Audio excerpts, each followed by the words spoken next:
Namasté.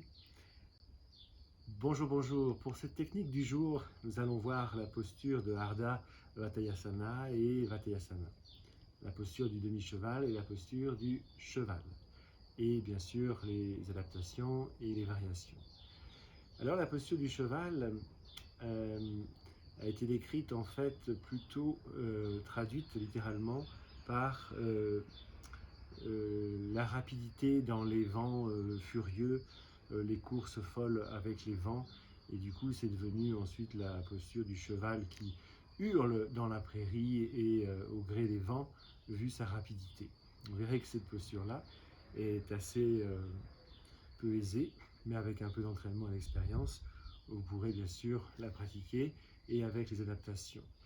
Et elle concerne vraiment quelque chose qui va nous placer dans une stabilité, dans une immobilité, et en même temps, évidemment, c'est pas si facile que cela, que de monter à cheval. Donc, il peut y avoir des instabilités et des chutes, mais bon, on ne va pas espérer ça, hein, de cheval. Elle nous place aussi dans un état particulier au niveau mental, c'est-à-dire ça va dissiper les pensées et ça va nous permettre de travailler principalement le chakra du cœur.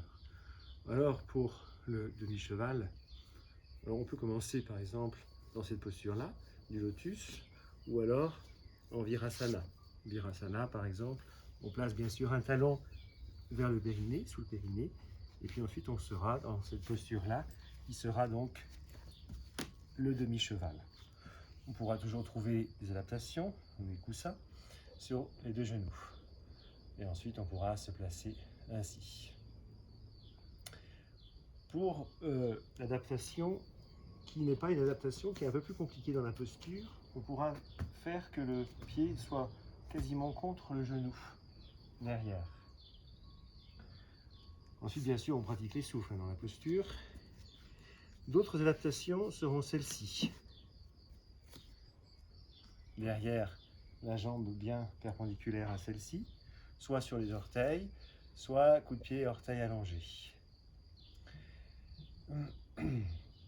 On pourra trouver aussi cette adaptation. Voilà. Et sinon, si on n'arrive pas trop le demi-lotus, on pourra juste faire glisser le pied, se retrouver comme ça ou se retrouver comme ça. Et voilà pour la posture du demi-cheval. En ce qui concerne la posture du cheval complet, évidemment, elle demande un peu plus d'entraînement, d'expérimentation, puisqu'on va placer donc Virasana ou le lotus. Si c'est le lotus, on aura les deux mains comme ceci, hein. Pareil, là je montre comme si c'était le lotus.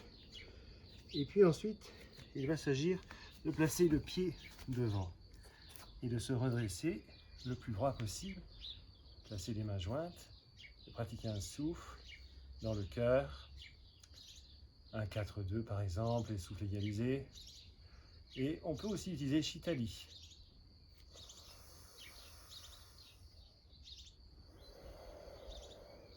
Et ainsi de suite. Évidemment, l'autre côté sera la même chose. Voilà pour cet enseignement aujourd'hui de la posture donc de Ardha Vatayasana ou Vatayasana, le cheval. Bonne pratique à vous. Au plaisir pour une nouvelle vidéo. Namasté.